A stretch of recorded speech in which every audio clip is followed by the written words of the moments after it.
Mas vamos ao texto sagrado. 1 Timóteo capítulo 3, verso 1. Não aguardem, não esperem imagens ou slides. O meu computador, durante esses dias, ele se aposentou e não tem como consertá-lo. O custo do conserto ficou mais caro do que eu poderia imaginar. Então eu vou voltar àquele tempo, sabe, irmãos, de algumas anotações, mas um tempo sofisticado, porque agora antigamente eu tinha umas fichinhas. Eu me lembro que comecei o ministério, eu tinha umas fichas de papel um pouco mais duro que eu usava, tinha um sermonário que eu classificava aquelas fichas, era uma benção, era uma benção. Em 1 Timóteo capítulo 3, versículo 1, está escrito assim: essa é uma palavra fiel. Se alguém deseja o episcopado, excelente obra deseja. Esse é o texto sagrado. Há alguma curiosidade aqui em torno deste texto.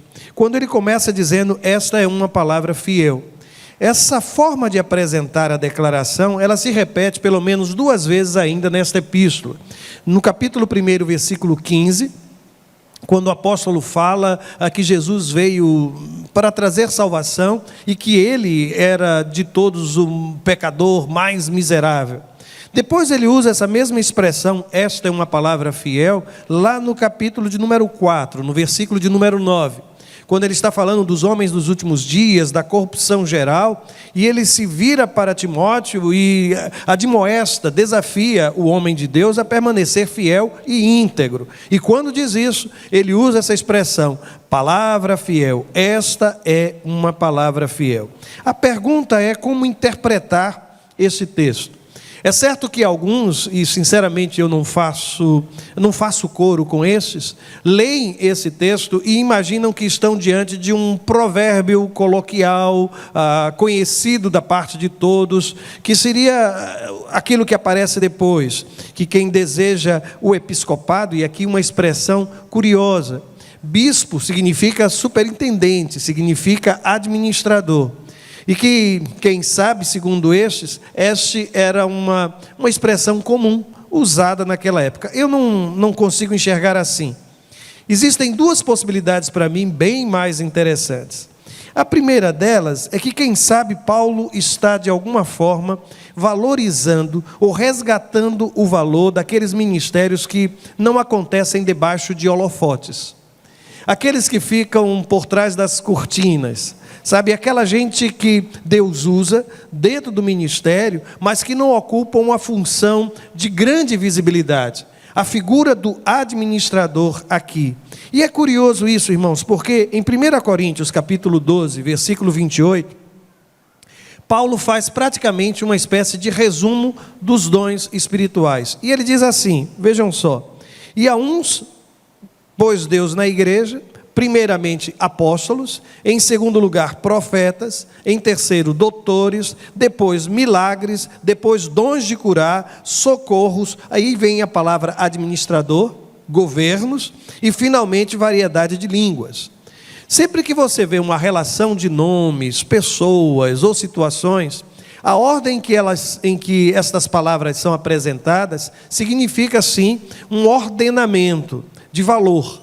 E quando o texto sagrado fala da administração e coloca como o penúltimo da lista, fica claro, portanto, que a igreja, por algum momento, imaginou ou considerou o ministério que trabalha com administração, supervisão, sabe, com as coisas da igreja, como algo não tão valioso.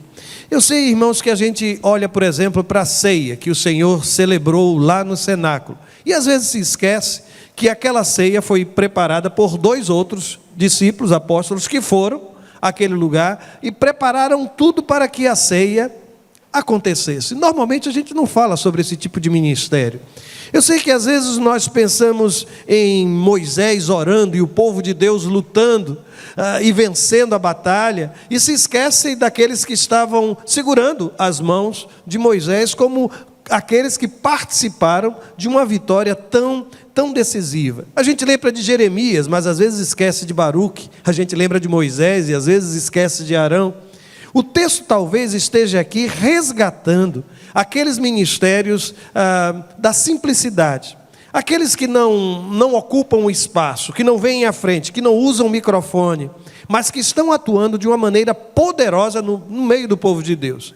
Quem sabe o apóstolo, quando escreve esse texto e fala daqueles que almejam, desejam a supervisão, sabe, a administração, o episcopado, que eles precisam ser considerados, sim, como valiosos diante de Deus. Eu não sei se você se recorda, já ouviu, mas há uma poesia do Douglas Malloch, ele, um poeta americano, eu acho que ele nasceu no final do século XIX, faleceu no início do século XX. E eu vou usar uma tradução de uma poesia que ele escreveu, mas numa linguagem bem clássica. Ele diz assim: Se é o nome da poesia. Se um pinheiro, não pode ser no monte, se um mirto no vale, mas que sejas o melhor mirto à beira do regato. Ser arbusto, se árvore não fores. Não podemos ser todos comandantes, tem que haver tripulantes. Há trabalho para todos, serviço grande ou leve. E a tarefa a cumprir está à frente. Se não fores estrada, sê vereda. Se não pode ser sol, sê uma estrela. Não é pelo tamanho que se vence. Sê o melhor daquilo que fores. Quem sabe o texto sagrado de 1 Timóteo capítulo 3, versículo 1, esteja sendo para mim e para você quase que uma convocação solene para ministérios que às vezes não encontram evidência, não são falados. Sabe aquele ministério de quem sempre está atento àqueles que se ausentaram do culto? E ligam, sabe, e entram em contato. Sabe aquele ministério de alguém que se aproxima e diz: eu posso lhe ajudar com a bagagem em aquela família, sabe, cheia de sacolas, menino pequeno, e aquela pessoa se aproxima dizendo assim: eu posso ajudar. Sabe aquele ministério de gente que quando termina uma reunião, começa a ajudar recolhendo o lixo, recolhendo as cadeiras, empilhando as cadeiras. Aliás, uma das experiências como pastor que me enche o coração de alegria, foi um tempo em que nós começamos a fazer muitos eventos dessa natureza, e havia sempre um desconforto na hora de arrumar as coisas, e eu já não sabia mais como lidar com isso. E sabem como eu comecei a fazer? Eu disse que eu já sei, eu vou começar eu mesmo a recolher as cadeiras e empilhá-las. Meus irmãos, foi algo tão interessante, porque à medida que alguns me viam carregando cadeiras e eu fazia questão de pegar muitas, naquele tempo eu podia, sabe, irmãos? Então eu pegava muitas cadeiras, alguém se aproximava e dizia assim: pastor, não se incomode, não precisa o senhor pegar, eu vou pegar. E de repente havia um exército fazendo isso, e imediatamente, rapidamente, todas as cadeiras estavam empilhadas. Existe um ministério assim. O ministério que pergunta: você não está bem, eu posso orar com você? O ministério da carona. Tem gente que é especialista em dar carona para quem tem dificuldades de ir à igreja, e abençoa a vida daquela pessoa. Nós não elegemos gente assim no final de ano, né? O ministério, a comissão daqueles que vão dar carona. Mas eu volto a dizer-lhes, às vezes nós precisamos entender que no meio do povo de Deus, no ministério dos mais diferentes, há sempre um espaço para uma alma que queira servir. E existem múltiplas formas de fazer isso. Portanto, quem sabe esta seja a intenção do apóstolo Paulo. Mas talvez não seja este o caminho, o melhor caminho de interpretar estas palavras. Talvez o apóstolo Paulo estivesse falando do desejo de alguns falsos mestres ali na igreja em Éfeso, de assumir posições de liderança, de relevância na comunidade. Eu vou tentar explicar-lhes. Em 1 Timóteo capítulo 1, no versículo 3, o apóstolo Paulo fala diretamente a Timóteo dizendo assim: como te roguei, quando parti para a Macedônia, que ficasses em Éfeso, para advertires a alguns que não ensinem outra doutrina. Fica claro, portanto, que havia um grande problema em Éfeso. E Timóteo foi deixado ali para, de alguma forma, acabar com aquele movimento de falsos mestres que estavam se levantando na igreja. Há uma outra indicação para isso no versículo 7 do mesmo capítulo 1, quando Paulo diz que querendo ser mestres da lei e não entendendo nem o que dizem, nem o que afirmam. Portanto, o que estava acontecendo em Éfeso? Eu posso imaginar que se levantou um grupo querendo o poder, querendo o episcopado, querendo ser liderança na vida da igreja, querendo o poder, mas não querendo o serviço, querendo o título, mas sem a preocupação com o exercício da função. Surgiu na igreja um grupo que talvez até tivesse muito carisma, mas nenhum caráter. Surgiu naquela igreja, quem sabe, alguém com um enorme desejo, mas sem o perfil. É por isso que no versículo 1 o apóstolo Paulo diz, olha, se alguém deseja o episcopado, o ministério, o pastorado, deixa eu lhe dizer, excelente obra deseja. No entanto, ele diz isso no versículo 1. E se você continuar a leitura do texto, você vai ver que ele vai descrever 16 características que um homem que deseja servir a Deus precisa ter. É como se ele dissesse, desejar servir ao Senhor não é suficiente. Você precisa ter esse desejo, mas ao mesmo tempo ter este perfil, ter este caráter. É como se o texto estivesse dizendo que o Senhor não usa qualquer um, mas qualquer um pode ser usado por Ele. Que eu preciso assumir um compromisso diante de Deus, de caráter, de honradez. E aí o texto evolui nesse sentido, e às vezes eu fico a me perguntar, o que de fato há de excelente no ministério? Aquela gente parece que não percebeu que o excelente do ministério, do pastorado, não é o título, não é o cargo, mas é o serviço. E eu já confessei aos irmãos que em alguns momentos da minha vida como pastor e como pregador do Evangelho, já deixei o púlpito me sentindo esmagado, como se um rolo compressor tivesse passado sobre mim. Durante muito tempo eu convivi com essa dor, com este peso, findo o culto, findo a celebração, fim da celebração. Às vezes, irmãos, é sair daqui do púlpito e querer entrar no carro, fechar com aquele sentimento, meu Deus, eu não deveria ter falado, eu deveria ter dito, eu deveria ter me aprofundado, a sensação de que não preguei um bom sermão. E este peso, eu não sabia defini-lo, até que recentemente eu li um texto do Eugene Peterson, quando ele fez uma associação curiosa. Ele chamou este peso de o peso da glória. Que um homem que se coloca para falar de Deus, para abrir a boca e observar que há inúmeras pessoas querendo ouvir dos seus lábios a própria voz do Senhor, é alguém que experimenta o peso da glória de Deus. E quando isso acontece, irmãos, sabe qual é o sentimento da gente? É o sentimento de que a gente realmente não merece. É tudo em função da graça divina. Mas aqui deixe-me lhes dizer, eu creio que Deus continua chamando homens e mulheres para o seu ministério. A tradição costuma dizer que Timóteo converteu-se provavelmente com 16 anos de idade. A relação de Paulo com Timóteo é quase uma relação filial, pai e filho. A linguagem que o apóstolo usa é como se ele estivesse tratando como um filho, e ele usa essa expressão, meu filho na fé, em função desta ligação tão forte que passou a existir entre os dois. De um lado, o apóstolo Paulo, do outro lado, um jovem chamado Timóteo. E o curioso, irmãos, é que esta primeira carta, provavelmente ela foi escrita no ano 64, do primeiro ano da era cristã. E aquele foi um ano muito difícil, porque foi em 64 que Roma foi incendiada por Nero. Foi em 64 que lá naquele período, porque 2 bairros não foram tão consumidos pelas chamas do fogo, e a maioria dos que residiam naqueles bairros eram de judeus e cristãos, o que Nero fez? Transferiu toda a culpa, e inclusive aquilo que já era um sentimento popular de que ele era o responsável, para o cristianismo. E com isso começa uma perseguição. E aí eu volto a lhe dizer, foi exatamente nesse tempo de perseguição que Deus chamou Timóteo. E aí vem o apóstolo Paulo e olha para mim e para você e diz, olha, quem deseja servir a Deus como um bispo, como um superintendente, como um pastor, porque nós batistas costumamos pensar que essas expressões, presbítero, bispo, pastor, elas falam de uma mesma figura com aspectos diferentes do seu ministério.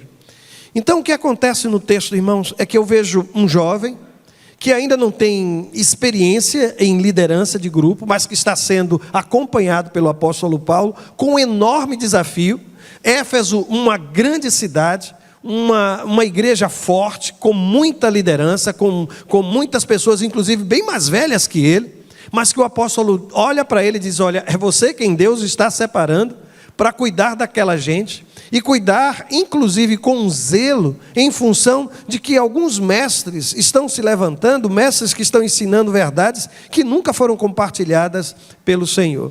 É interessante, sabe, irmãos, porque do lado do desejo, aí aparece aquela expressão: é necessário que o bispo, é necessário que o pastor. Por 2 vezes Paulo usa essa expressão. Eu estou falando aqui, sabe, irmãos, eu estou muito feliz porque nesses últimos dias, nesses últimos meses, Deus tem soprado no meio deste povo e novos vocacionados têm surgido. E hoje eu vim aqui com uma missão, sabem? Eu vim lhes dizer que quem deseja o episcopado, o ministério pastoral, excelente obra deseja. E digo isso, inclusive, pensando que alguns, em algum momento de suas vidas, até imaginaram a possibilidade, chegaram a refletir sobre isso, a possibilidade de fazer um curso de teologia. Mas naquele momento, você estava ocupado com tantas coisas, você estava ocupada com tantas coisas, que não conseguia administrar o seu tempo, e aquilo foi sendo deixado. Eu queria incendiar o seu coração nesta hora. E perguntar se de fato o Senhor não lhe chamou, em algum momento de sua vida, para o exercício do ministério. E eu sei, sabem, irmãos, que às vezes a gente olha uma declaração como essa do apóstolo Paulo, e eu também reconheço que hoje a visão que nós temos da figura pastoral, ela tem sido, de alguma forma, maculada por tantos outros exemplos, e exemplos distorcidos daquilo que seria a atividade pastoral. O interessante, sabe, é que o ministério, ele continua a ser desafiador. Foi desafiador para Timóteo e é desafiador para todos nós. Isso é tão forte no texto, sabe, irmãos, que o texto sagrado em 1 Timóteo 1,18, Paulo usa a expressão milites, boa milícia. Ele está descrevendo o ministério como uma situação de guerra. Quem é desafiado para o ministério precisa entender que não está sendo convidado para brincar num parque de diversões, mas entrar numa guerra, numa batalha. E aí o apóstolo escreve dizendo: este mandamento te dou, meu filho Timóteo, que segundo as profecias que houve acerca de ti, milites por elas boa milícia. É como se o apóstolo Paulo estivesse trazendo à memória de Timóteo coisas que lhe foram ditas, experiências profundas com Deus que marcaram a sua caminhada no passado e que agora precisavam se transformar em um desafio, dizendo: o Senhor está lhe convocando para a batalha, para a luta, para a guerra. Há um outro momento em capítulo 6:12 que ele usa a mesma ideia. Milita a boa milícia da fé. Toma posse da vida eterna, para a qual também foste chamado, tendo já feito boa confissão diante de muitas testemunhas. Eu vim aqui falar com você que em algum momento da sua vida abandonou, quem sabe, um propósito de Deus para a sua vida, um chamado especial, um chamado missionário, e deu lugar a tantos outros sonhos e tantas outras metas e tantas outras coisas, que aquilo que Deus lhe falou, talvez no momento da sua adolescência, quando você fazia parte dos embaixadores, das mensageiras do rei, naquele culto que você participou, naquele acampamento que Deus falou claramente à sua vida, mas terminou o acampamento, aquela experiência com Deus foi deixada de lado. Eu vim aqui lhe dizer que chamado não tem prazo de validade. Quando Deus toca o meu coração e o seu coração dizendo: ele tem uma missão para você, meus irmãos, isso nunca vai desaparecer. Isso vai permanecer em minha vida e na sua vida. Uma coisa curiosa, sabe, irmãos, que eu observo, é que Timóteo, ele passou provavelmente por aquilo que eu considero um dos maiores desafios no ministério, que é a palavra desprezo. Eu vou tentar explicar-me. No capítulo 4, versos 10 a 14, Paulo escreve dizendo assim: porque para isso trabalhamos e somos injuriados. Eu acho tão interessante. Paulo coloca a injúria já como parte, sabe, da experiência de ministério. E depois ele acrescenta: e somos injuriados, pois esperamos no Deus vivo, que é o Salvador de todos os homens, principalmente dos fiéis. Manda estas coisas e ensina-as. E aí ele diz: ninguém despreze a tua mocidade, mas ser o exemplo dos fiéis na palavra, no trato, no amor, no espírito, na fé, na pureza. Conseguem observar que aquele jovem pastor estava enfrentando uma grande dificuldade em Éfeso? Ele estava sendo desprezado em função de sua idade, ainda tão jovem. E aí o apóstolo Paulo diz: olha, a maneira pela qual um homem de Deus, uma mulher de Deus, consegue vencer o desprezo de fora, é se tornando exemplo. É naquilo que está sendo questionado, se tornando exemplo. E aí ele elenca aqui várias situações, e eu li cada uma delas: palavra, trato, amor, espírito, fé, pureza.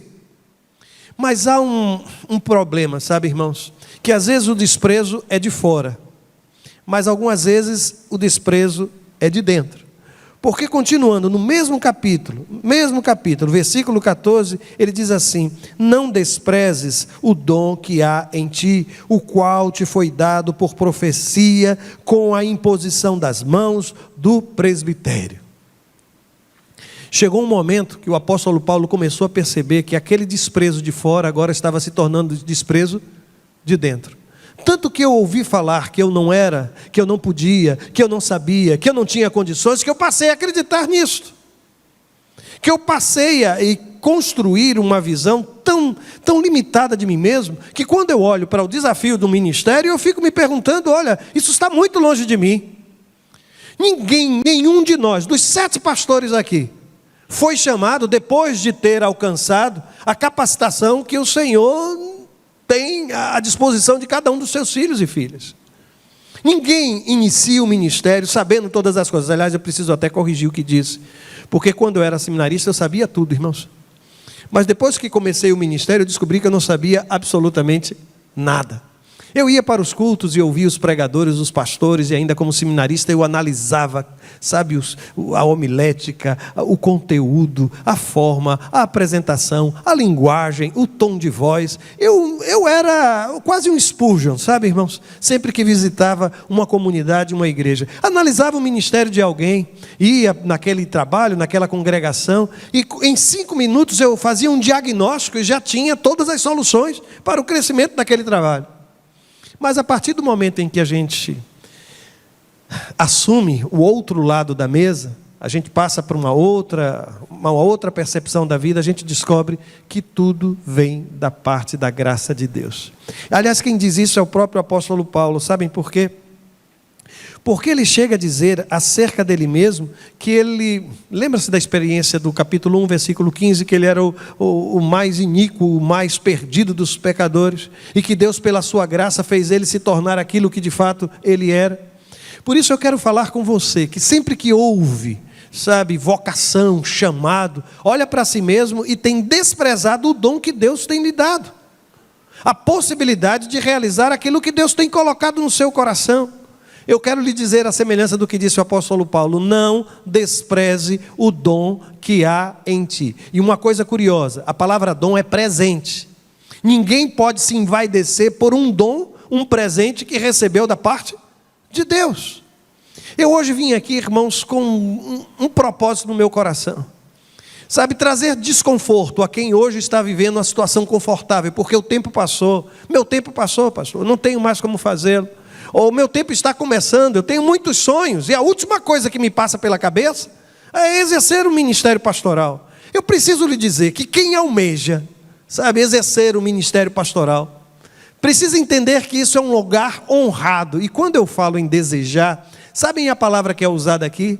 É alguém que está esticando a mão, para o braço, para alcançar uma coisa que ele não consegue alcançar. O texto está dizendo que aquele que que estica a mão, sabe, irmãos, que estica o braço, que busca isso. Eu quero servir a Deus e quero servir ao meu Senhor da melhor forma. Gente que coloca esse sentimento no coração, aí o texto sagrado diz que está buscando um caminho sobremodo honrado. A gente precisa resgatar a honra de ser pastor, irmãos. Que lá fora acusem pastores de serem picaretas, ladrões, roubadores, eu até posso entender, mas não no meio do povo de Deus. O pastorado ele continua digno, ainda que alguns, de forma indigna, tenham se auto-intitulado pastor.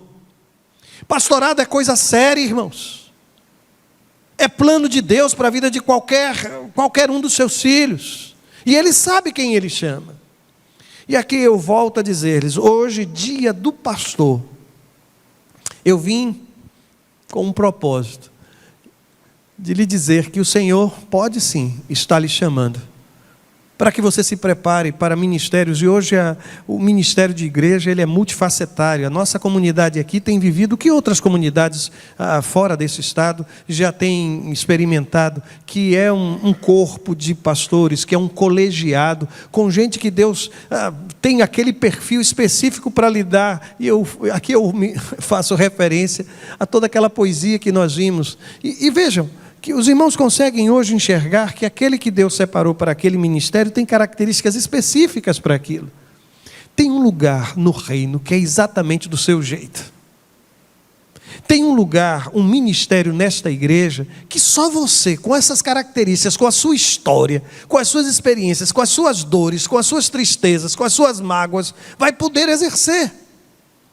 Agora não esqueça que é uma honra ser chamado de pastor, irmãos. É uma honra, é um privilégio, E eu entendo, sabe, irmãos, que hoje a figura pastoral, até o processo de formação de um pastor, tem se modificado, e isso tem se modificado ao longo dos anos, e alguém até já disse, olha, hoje não se forma mais pastor como antigamente. Sabe o que eu costumo dizer quando eu escuto algo assim? Graças a Deus, porque os tempos são outros. Não é abrir mão do caráter, mas aquilo que este homem ou aquela mulher precisa aprender, ser orientado, desenvolver na sua vida, são necessidades múltiplas. E, meus irmãos, eu sou aquela criatura que viveu o processo das ondas que se encontraram e se chocaram. Sabe, eu sou ainda um representante, talvez o último dos moicanos, sabe, de uma geração que quando falava de pastorado, quando alguém sentia vocação, sabe por que as pessoas ficavam encantadas? É porque a gente largava tudo e ia para o seminário, saía de uma faculdade, trancava o curso, e quem olhava aquele homem que tomava essa decisão, aquele jovem, olhava para aquele jovem e dizia, que maravilha, que coisa preciosa. Hoje em dia, se algum jovem fizer algo assim, eu vou ser procurado imediatamente, pastor, converse com meu filho, fale com ele que ele não pode largar tudo, não pode ser assim, que primeiro ele precisa ter uma formação, ele precisa ter uma faculdade, ele precisa isso, precisa aquilo, para depois. Houve um tempo, irmãos, em que nós acreditávamos de uma forma tão inocente, tão pura, de que Deus era o provedor de nossas vidas, que a gente se lançava diante de desafios assim, sem qualquer preocupação de outra natureza. Quando eu fiz seminário, irmãos, os cursos não eram reconhecidos pelo Ministério de Educação e Cultura, pelo MEC, não. E nós abríamos mão de faculdade, de formação, e íamos para lá. Hoje a grande preocupação qual é? Esse curso, ele é reconhecido? São tempos diferentes? São, e é por isso que eu quero lhe dizer, eu represento a última geração, e acompanho o que tem acontecido com esta nova geração. Há modelo melhor ou pior, há situações. A questão não é essa. A questão é que Deus chamou alguém lá nos anos 70, 80, e Deus hoje chama alguém nos anos 20, 25 deste século. E essa pessoa pode ser você. Não tenha medo de servir a Deus. Não tenha medo de fazer um curso de teologia para que você se aprofunde ainda mais e seja o melhor professor de escola dominical de sua igreja. Não. Pastor, mas o meu tempo passou. Talvez hoje você, com a sua maturidade, possa passar por um processo desse de formação e iniciar um ministério e ser pastor de um jeito que há 20 anos atrás você jamais seria. Porque hoje você tem uma outra. Às vezes eu fico pensando, meu Deus, se eu pudesse voltar no tempo, com a cabeça que hoje eu tenho, para começar de novo o ministério. Mas isso não acontece, não, irmãos? Isso não acontece. Mas aí eu vim olhar para essa nova geração, eu preciso fazer isso, olhar para você e lhe dizer que se Deus tem um plano para a sua vida, não tenha medo daquilo que Deus tem traçado como plano, como projeto de vida para você. Resgate, volta atrás, sabe? Volta e olha o que ficou para trás. E percebe o que foi deixado de lado. Retoma projetos pessoais. Se coloca diante de Deus e diz: Senhor, olha, eu estou aqui para te servir plenamente. Porque eu volto a lhe dizer, assim como disse o apóstolo Paulo, quem aspira, quem deseja o ministério, excelente obra desejar. E alguém vai dizer: mas como pode ser excelente se o apóstolo Paulo disse que o Timóteo estava sendo desprezado? Alguém pode dizer: mas como pode ser excelente se o apóstolo Paulo terminou a história dele preso? Como pode chamar de excelente um ministério em que o apóstolo Paulo foi deixado para trás por muitos dos seus companheiros de missão? Como pode chamar de excelente se esse homem nunca foi um homem rico, nunca teve... A excelência do ministério, eu vou lhe dizer, sabe o que há de mais excelente em ser pastor, irmãos? É poder ser usado por Deus. É às vezes encontrar alguém que lhe dá um abraço e você nunca nem soube.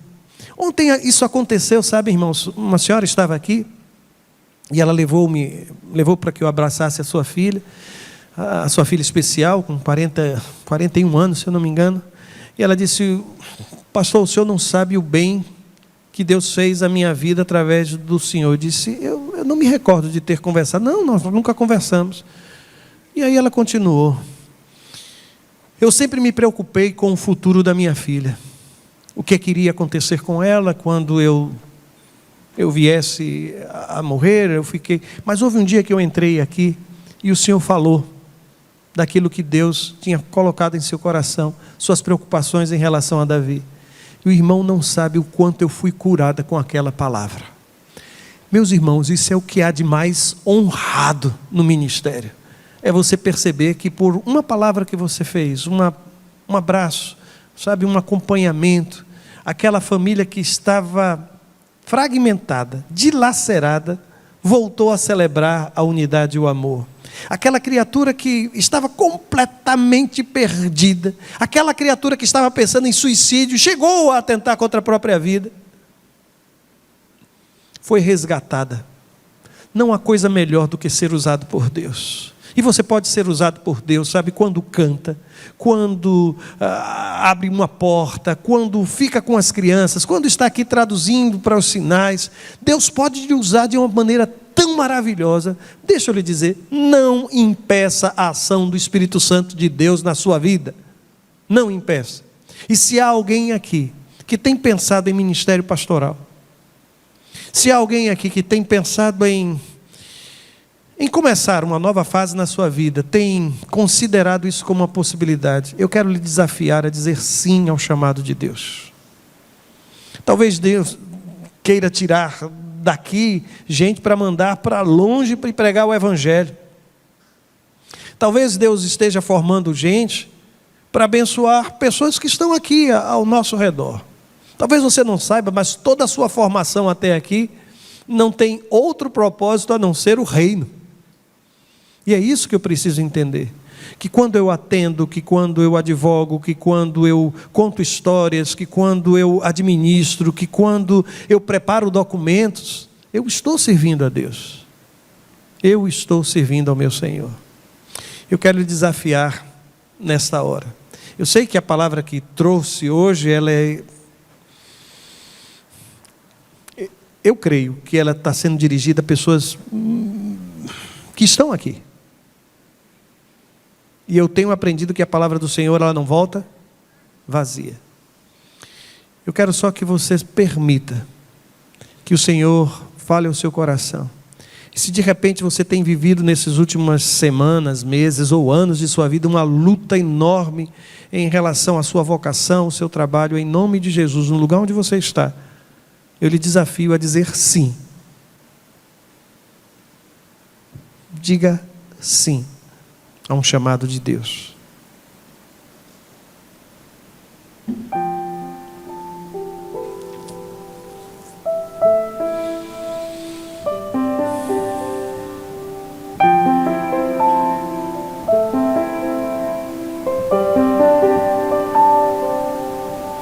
Se houver alguém neste lugar dizendo: olha, pastor, eu tenho ouvido isso da parte de Deus e tenho fugido de um chamado, eu não sei para o que é que Deus quer de mim, mas eu sei que Ele tem um propósito especial, mas hoje eu quero dizer sim à vontade de Deus na minha vida. Se este for a sua decisão, no lugar onde você está, levante uma de suas mãos e me permita orar por você. Há alguém assim neste lugar? Deus te abençoe, meu filho. Deus te abençoe, meu filho. Deus te abençoe. Deus o abençoe. Deus o abençoe. Deus o abençoe. Deus o abençoe. Há mais alguém? Deus o abençoe, filho. Deus o abençoe. Deus o abençoe. Aquela mão que está erguida lá atrás. Deus o abençoe. Deus a abençoe. Gente, eu não sei o que está acontecendo. Deus abençoe, Deus abençoe. Há mais alguém que vai dizer assim, ó, chega de brigar com a vontade de Deus. Deus abençoe, Deus abençoe. Chega de brigar com a vontade do meu Senhor. Eu quero me colocar à disposição dEle para o que Ele quiser. Deus te abençoe, servo de Deus. Deus te abençoe, filha. Deus abençoe. Mão erguida, lá, foi isso? Deus te abençoe, filha. Há mais alguém? Deus abençoe. Isso tem tanto tempo, não é? Ainda era um menino nessa igreja, não é? E desde lá,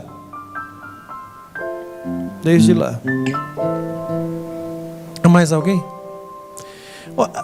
São tantas as pessoas. Deus abençoe, minha irmã. Deus abençoe. São tantas pessoas que eu queria que a gente se reunisse aqui. Pode ser. Deixa seu lugar e vem aqui. Você que ergueu a sua mão. Ah, pastor, mas todo mundo vai me ver. É isso mesmo. Chega. Eu vou lhe dizer uma coisa. Quando Deus me chamou para o ministério, minha mãe me perguntou: filho, você vai contar alguma coisa à igreja? Eu disse: jamais. Porque senão vão me cobrar. Vão me perguntar: e aí, quando é que vai para o seminário? Eu disse: eu não quero ser cobrado por ninguém. Nem mesmo eu sei o que é que eu vou fazer. Tenho coragem não, mãe. E aí eu fui convidado pela própria igreja para pregar num domingo pela manhã. Preparei o sermão. E sabe o que aconteceu? Eu não preguei nada do que eu preparei. Eu contei a minha experiência com Deus, do chamado que eu estava vivendo e a forma como eu estava relutando em dizer sim ao meu Senhor. Pode vir. Deus sabe por que está lhe chamando. Talvez você não tenha a menor ideia do que é que eu estou fazendo aqui, meu Deus. Há mais alguém? Se houver, vem para cá e nos permita orar por você. São estes?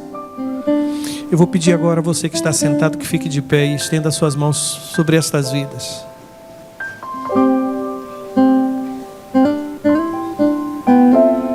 Pai querido, nós rogamos as tuas bênçãos sobre estes homens e mulheres cujo coração agora está sendo ocupado pela tua palavra, pela tua promessa, pelo teu poder. Pai, que as decisões que estão sendo aqui tomadas, ainda que estejam envolvidas em muitas perguntas, sejam decisões que perdurem, que permaneçam, Pai. Abençoa os teus filhos. Usa esta gente para a glória do teu nome. Que o peso da tua glória, Pai, recaia sobre cada um deles, meu Deus. E que a vida, o testemunho, o trabalho sejam sinalizadores da tua graça. Que essa gente possa retomar projetos, propósitos, missão, trabalho, chamado. Coloca essa gente novamente, Senhor, ao teu serviço. Ensina-os, ó Deus, da tua palavra, para que eles sejam usados como bênção nas tuas mãos. É assim que nós oramos, e oramos no nome de Jesus. Amém. Amém.